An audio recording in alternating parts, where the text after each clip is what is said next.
നമസ്കാരം, ഞാൻ പ്രവീജ വിനീത്.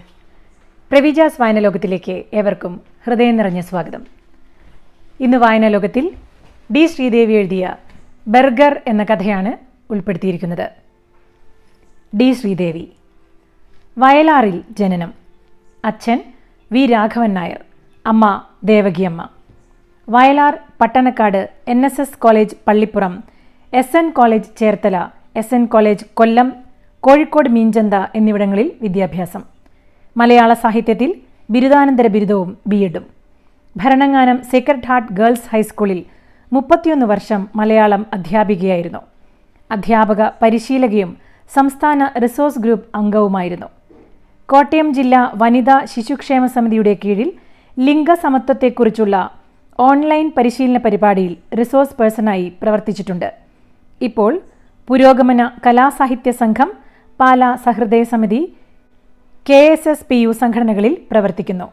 ദേശാഭിമാനി വാരിക, മാതൃഭൂമി ആഴ്ചപ്പതിപ്പ്, ചന്ദ്രിക ആഴ്ചപ്പതിപ്പ് തുടങ്ങിയ ആനുകാലികങ്ങളിൽ ചെറുകഥകൾ, നോവൽ, കുട്ടികൾക്കുള്ള നോവൽ, ലേഖനങ്ങൾ എന്നിവ പ്രസിദ്ധീകരിച്ചിട്ടുണ്ട്.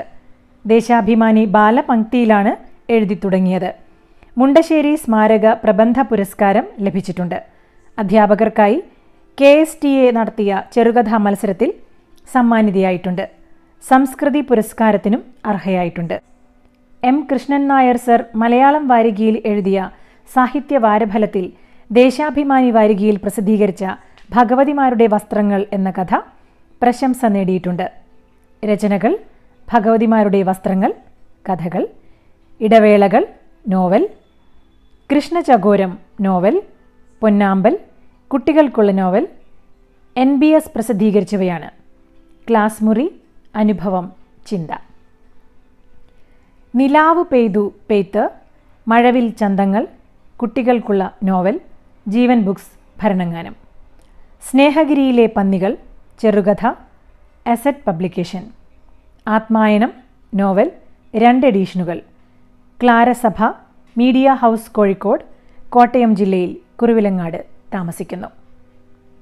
ഇനി നമുക്ക് ഡി ശ്രീദേവിക്ക് എന്താണ് നമ്മളോട് സംസാരിക്കാനുള്ളത് എന്ന് കേൾക്കാം. പ്രിയ സുഹൃത്തുക്കളെ, ഞാൻ ഡി ശ്രീദേവി. വായന ലോകത്തിലൂടെ നമ്മൾ സുപരിചിതരാണ്. ഡെയിലി ന്യൂസ് വായന ലോകത്തിലൂടെ നമുക്ക് സുപരിചിതയും ഏറെ പ്രിയപ്പെട്ടവളുമായ ശ്രീമതി പ്രവീജ വിനീത് പുതിയൊരു സംരംഭവുമായി പ്രവീജാസ് വായന ലോകം എന്ന പേരിൽ വീണ്ടും പ്രവർത്തനം ആരംഭിച്ചിരിക്കുകയാണ്. അത് എഴുത്തുകാരെ സംബന്ധിച്ചിടത്തോളം, വായനക്കാരെ സംബന്ധിച്ചിടത്തോളം വളരെ സുന്ദരമായ, അഭിലഷണീയമായ ഒരു കാര്യമാണ്. കാരണം നമ്മുടെ രചനകളൊക്കെ മാധ്യമങ്ങളിൽ പ്രസിദ്ധീകരിച്ചു വരുമ്പോൾ വായിക്കാത്തവരിലേക്ക് കൂടി, കാണാത്തവരിലേക്ക് കൂടി ഇതൊക്കെ എത്തിക്കാൻ പ്രവീജ നടത്തുന്ന ഈ ശ്രമം വളരെ ശ്ലാഘനീയമാണ്, അഭിനന്ദനീയമാണ്. നമുക്കറിയാം, കലയും സാഹിത്യമൊക്കെ കമ്പോളവൽക്കരിക്കപ്പെട്ട ഈ കാലത്ത് നിസ്വാർത്ഥമായി എഴുത്തിനോട്, അക്ഷരങ്ങളോടുള്ള ആത്മസ്നേഹം നിമിത്തം വളരെ നിസ്വാർത്ഥമായി പ്രവർത്തിക്കുന്ന ഒരാളാണ് നമ്മുടെ പ്രിയപ്പെട്ട ശ്രീമതി പ്രവീജ. പ്രവീജയുടെ വായനയുടെ ഭാവതാളലയങ്ങൾ വളരെ ആസ്വദിക്കുന്നവരാണ് നമ്മൾ. അക്ഷരത്തെ വളരെ ശ്രദ്ധയോടെ, ഭാവാത്മകമായി അവതരിപ്പിക്കുന്ന കഥാപാത്രങ്ങളുടെ താളത്തോടിണങ്ങി, വല്ലാത്തൊരു ആത്മബന്ധത്തോടെ, സമന്വയത്തോടെ ചെയ്യാനുള്ള കഴിവ് പ്രവീജയ്ക്കുണ്ട്. ആ പ്രവീജയെ നമ്മളിനി കൂടുതൽ പ്രോത്സാഹിപ്പിക്കുകയും അഭിനന്ദിക്കുകയും ചെയ്യേണ്ടതുണ്ട്. 200-ലധികം കഥകൾ ഇപ്പോൾ പ്രവീജ അവതരിപ്പിച്ചു കഴിഞ്ഞു. ഇനിയിപ്പോൾ പുതിയ രാമായണ ഗദ്യ പാരായണത്തിൻ്റെ സംരംഭത്തിലാണ്. പ്രവീജയുടെ എല്ലാ സംരംഭങ്ങൾക്കും ഈ വായന പങ്കാളികൾ അനുമോദനങ്ങളും ആദരവും സ്നേഹവും ഒക്കെ അർപ്പിക്കണം, കൂടെ ഉണ്ടാകണം. നന്ദി, നമസ്കാരം. ഡി ശ്രീദേവി എഴുതിയ കഥ ബർഗർ. സ്വർണ്ണക്കടയിലേക്ക് കയറുമ്പോൾ അവർ ഇരുവരും സന്തോഷവതികളായിരുന്നു. ആതിരയും ധരണിയും. ധരണിക്ക് ആകെയുണ്ടായിരുന്ന മൂലധനമായ കാതിലെ ആ 2 ചെറിയ മുട്ടുകമ്മൽ വിൽക്കാനാണ് അവിടെ ചെന്നത്. സ്വർണ്ണവിലയുടെ കുതിച്ചുചാട്ടം അവരെ സന്തോഷിപ്പിച്ചു. പ്രതീക്ഷിച്ച പണം കിട്ടി. മോൻ്റെ കോളേജ് അഡ്മിഷന് വേണ്ട ചെലവിലേക്കായിട്ടാണ് അവൾ ആ പണം സ്വരുക്കൂട്ടിയത്. തുച്ഛമായ ആ തുക വാങ്ങിവെക്കുമ്പോൾ അവളുടെ മുഖം വിടർന്നിരുന്നു. അവർ ഇറങ്ങാൻ തുടങ്ങുമ്പോഴാണ് തോളിൽ ഒരു കൈക്കുഞ്ഞുമായി അയാൾ കയറി വന്നത്. പിറകിൽ അയാളുടെ ഭാര്യയും. സമ്പന്നതയും സന്തോഷവും അവരിൽ ദൃശ്യമായിരുന്നു. അയാളുടെ തനിപ്പകർപ്പായ കുഞ്ഞ് ധരണിയെ നോക്കി ചിരിച്ചു. അവൾക്ക് അത് തള്ളാൻ കഴിഞ്ഞില്ലെങ്കിലും ഉൾക്കൊള്ളാനും പറ്റിയില്ല. അയാളുടെ തുളഞ്ഞു കയറിയ നോട്ടം അവളുടെ ഹൃദയത്തെ മാന്തിപ്പറിച്ചു.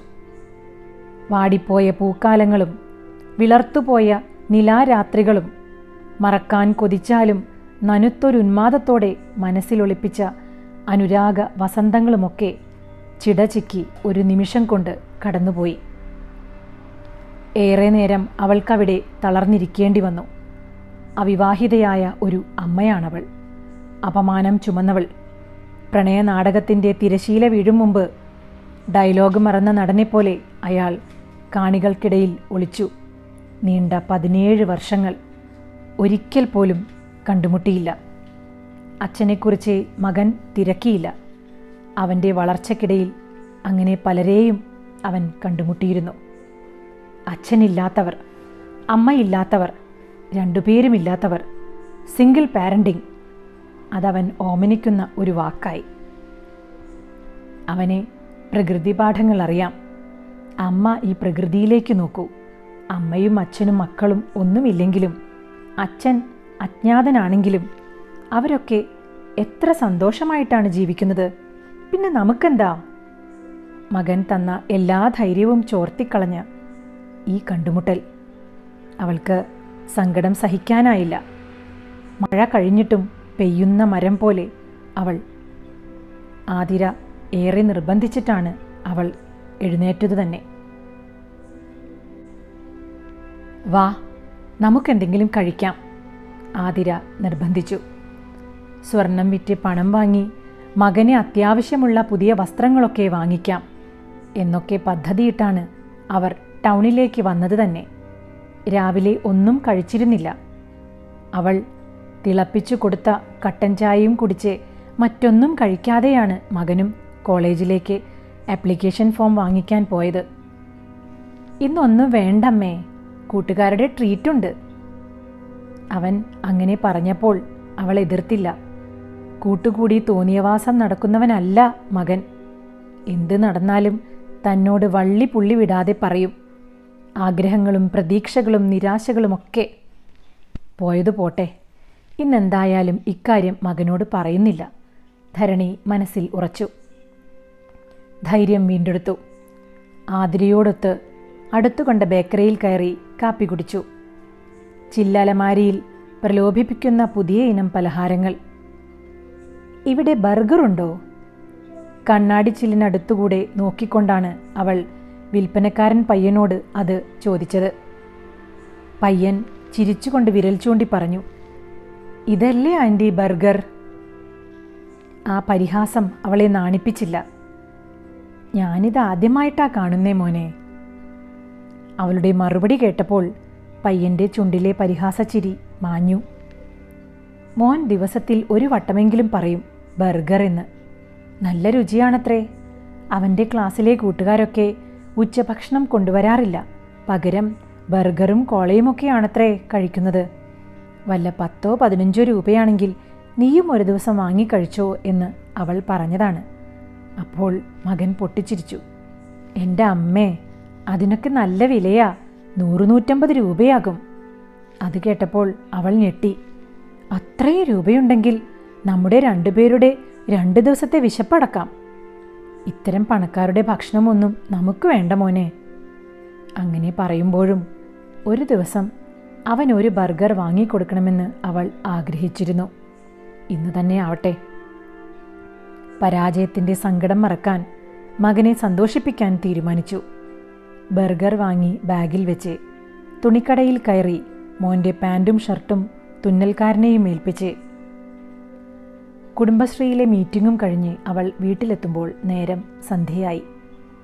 വരാന്തയിൽ വെറും നിലത്ത് ബാഗ് തലയണയാക്കി മകൻ കൂർക്കം വലിച്ചുറങ്ങുന്നു. ഒരു നിമിഷം അവൾ അവനെ നോക്കി നിന്നു. സ്വർണ്ണക്കടയിൽ കണ്ട അതേ മുഖം. സ്വന്തം ജീവിതത്തിൽ എന്താണ് സംഭവിക്കുന്നത് എന്നറിയാതെ അവളിലെ ഉൾക്കടൽ ഇരമ്പി. ബാഗ് സ്റ്റാൻഡിൽ തൂക്കിയിട്ട് അവൾ വസ്ത്രം മാറി വന്നപ്പോഴേക്കും മകൻ ഉണർന്നിരുന്നു. അവൻ ആപ്ലിക്കേഷൻ ഫോം എടുത്തു കാണിച്ചു. കുറേ പൂരിപ്പിക്കാനുണ്ട്, എന്തായാലും നാളെ രാവിലെ ചെയ്യാം. എന്തെങ്കിലും സംശയമുണ്ടെങ്കിൽ അയൽവക്കത്തെ ടീച്ചറിനോടും ചോദിക്കാം. മോൻ പോയി കുളിച്ചിട്ട് വാ. അവൻ തോർത്തും സോപ്പും എടുത്ത് ഓടുന്നത് കണ്ടപ്പോൾ അവൾ ഉത്കണ്ഠയോടെ പിൻവിളി വിളിച്ചു. ആറ്റിൽ വെള്ളം മെത്തിക്കിടക്കുകയാണ്, വേഗം വരണം. അവൻ കൈവീശി അരണ്ട വെളിച്ചത്തിലേക്ക് ഓടിമറഞ്ഞു. ഒരു നിമിഷം അത് നോക്കി നിന്നിട്ട് അവൾ അടുക്കളയിലേക്ക് പോയി. കുറച്ച് ചോറും മീൻകറിയുമുണ്ട്. രണ്ടുപേരും ഉച്ചപ്പട്ടിണിയാണ്. നല്ല വിശപ്പുണ്ട്. അവൾ 2 കപ്പ എടുത്ത് ചെണ്ടൻ പുഴുങ്ങി. ഉള്ളിയും കാന്താരിയും കൂടി അരച്ചു വെച്ചു. കാന്താരിയിൽ മുക്കി ഒരു കഷ്ണം ചവച്ചപ്പോൾ നല്ല സ്വാദ്. കപ്പയും കാന്താരിയും മകനും നല്ല ഇഷ്ടമാണ്. അവൾ പുറത്തിറങ്ങി മകനെ നോക്കി. അവനെ കണ്ടില്ല. കൂട്ടുകാരുമൊത്ത് സ്വറ പറഞ്ഞ് നിൽപ്പായിരിക്കും. ആകാശത്ത് നിലാവും നിറയെ നക്ഷത്രങ്ങളുമുണ്ട്.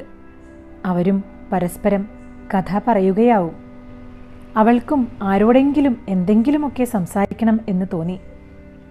ആതിരയെ വിളിച്ചാലോ എന്ന് കരുതി ഫോൺ എടുത്ത് നോക്കിയപ്പോൾ അത് ചത്തിരിക്കുന്നു. ഫോൺ ചാർജ് ചെയ്യാൻ വെച്ച് അടുക്കളയിലേക്ക് വരുമ്പോൾ മോൻ വന്ന് പലകയിൽ ഇരുന്നു കഴിഞ്ഞു. അമ്മയ്ക്കും അവൻ പലക നീക്കിവെച്ചു. വല്ലാത്ത വിശപ്പ്, വേഗം വിളമ്പമ്മേ. അവൻ തിരക്കുകൂട്ടി. 2 പേരും വയറ് നിറയെ ഭക്ഷണം കഴിച്ചു. മോൻ കോളേജിൽ പോയ വിശേഷങ്ങളൊക്കെ വാതോരാതെ പറഞ്ഞുകൊണ്ടിരുന്നു. ചോറും മീൻകറിയും കപ്പയും ഒക്കെ കഴിച്ച് നിറഞ്ഞ വയർ തിരുമ്മി. ഒരു ശാപ്പാടുരാമൻ്റെ അഭിനയം കാഴ്ചവെച്ച് അവളുടെ പാത്രത്തിൽ നിന്ന് ഒരു കഷ്ണം കപ്പ കൂടി എടുത്ത് വായിൽ വെച്ചുകൊണ്ട് അവൻ പറഞ്ഞു, ഈ കപ്പയുടെ മുൻപിൽ ഏത് ബർഗറും തോറ്റുപോകും. അതും പറഞ്ഞ് അവൻ കൈ കഴുകാൻ ഓടിപ്പോയി. അടുക്കള ജോലിയൊക്കെ കഴിഞ്ഞ് കിടക്കാൻ വന്നപ്പോഴാണ് മോൻ പറഞ്ഞ വാക്യം അവളിൽ തികട്ടി വന്നത്. ഈ കപ്പയുടെ മുന്നിൽ ഏത് ബർഗറും തോറ്റുപോകും. ഈശ്വരാ, താനത് മറന്നു. അവൾ തിടുക്കത്തിൽ ബാഗ് തുറന്നു. ബാഗിൽ നിന്ന് കുമിഞ്ഞു പൊന്തിയ മണം അവൾക്ക് അത്ര ഇഷ്ടപ്പെട്ടില്ലെങ്കിലും മകൻ്റെ ഇഷ്ടഭക്ഷണമല്ലേ, അവൻ്റെ ആഹ്ലാദം ഇരട്ടിക്കട്ടെ എന്ന് കരുതി പൊതിയുമായി അടുത്തു ചെല്ലുമ്പോൾ അവൻ ഉറക്കം പിടിച്ചിരുന്നു. മോനെ, എണീക്കടാ, ഇതാ ബർഗർ. അവൻ ഉറക്കത്തിൽ ഒന്നും മനസ്സിലാകാത്ത പോലെ വേണ്ടെന്ന് നിരസിച്ചുകൊണ്ടിരുന്നു. എനിക്ക് വേണ്ട, ഒട്ടും വിശപ്പില്ല, അമ്മ കഴിച്ചോ. അവൻ ഉറക്കത്തിനിടയിലും അത് പറയുന്നതുവരെ അവൾ ആ പൊതിയുമായി കാത്തിരുന്നു. സ്വർണ്ണക്കടയിൽ കണ്ട മുഖം അവളെ കരയിക്കാൻ കൂട്ടുവന്നിരുന്നു. അപ്പോഴേക്കും അവൾ പതുക്കെ പൊതിയഴിച്ചു. അതിൻ്റെ ഗന്ധവും രുചിയും ഒട്ടും ഇഷ്ടപ്പെട്ടില്ലെങ്കിലും മനസ്സില്ലാ മനസ്സോടെ അത് കഴിക്കാൻ തുടങ്ങി. അവൾ കഴിച്ചു തീരുമ്പോഴേക്കും രാത്രി രാക്ഷസീയമായി വളർന്നു കഴിഞ്ഞിരുന്നു. പൊതിഞ്ഞ കടലാസ് ചുരുട്ടിക്കൂട്ടി അടുക്കള പാതകത്തിനരികിൽ വെച്ച് ഒരു ഗ്ലാസ് വെള്ളവും എടുത്തു കുടിച്ച് ലൈറ്റ് കെടുത്തി അവൾ മോൻ്റെ അരികിൽ വന്നു കിടന്നു. ഉറക്കത്തിൽ അവരിരുവരും നല്ല സ്വപ്നങ്ങൾ കണ്ടു. സ്വർണ്ണക്കടയിൽ വെച്ച് കണ്ട കുഞ്ഞിനെ അവൾ അരുമയോടെ ചുംബിച്ചു. ആ കുഞ്ഞ് അവളെ കെട്ടിപ്പിടിച്ച് കുടുകുടാ ചിരിച്ചു. ചിരിയുടെ പിന്നാലെ വന്ന മരവിപ്പിക്കുന്ന നിശബ്ദതയിലേക്കാണ് അവൻ ഉണർന്നത്. അമ്മ ഉണർന്നിട്ടില്ല. മുറി നിറയെ ഉറുമ്പുകൾ നിരയിട്ട് നടക്കുന്നു. അവളുടെ വായോരത്തു കൂടി നുരയും പതയും ഒഴുകുന്നു. അവൻ അമ്മയുടെ മുഖത്തേക്ക് മുഖം ചേർത്തു. പുളിച്ചു നാറിയ ബർഗറിൻ്റെ മണം. ഇതോടുകൂടി ഡി ശ്രീദേവി എഴുതിയ ബർഗർ എന്ന കഥ ഇവിടെ പൂർണ്ണമാകുന്നു. ഇതുപോലെയുള്ള നല്ല കഥകൾ കേൾക്കാൻ പ്രവിജാസ് വായനലോകം എന്ന ഈ ചാനൽ സബ്സ്ക്രൈബ് ചെയ്യൂ. നോട്ടിഫിക്കേഷനായി ബെല്ലൈക്കൺ അമർത്തൂ. നിങ്ങളുടെ വിലയേറിയ അഭിപ്രായങ്ങളും നിർദ്ദേശങ്ങളും യൂട്യൂബ് കമൻറ്റ് ബോക്സിൽ രേഖപ്പെടുത്തൂ. നന്ദി, നമസ്കാരം.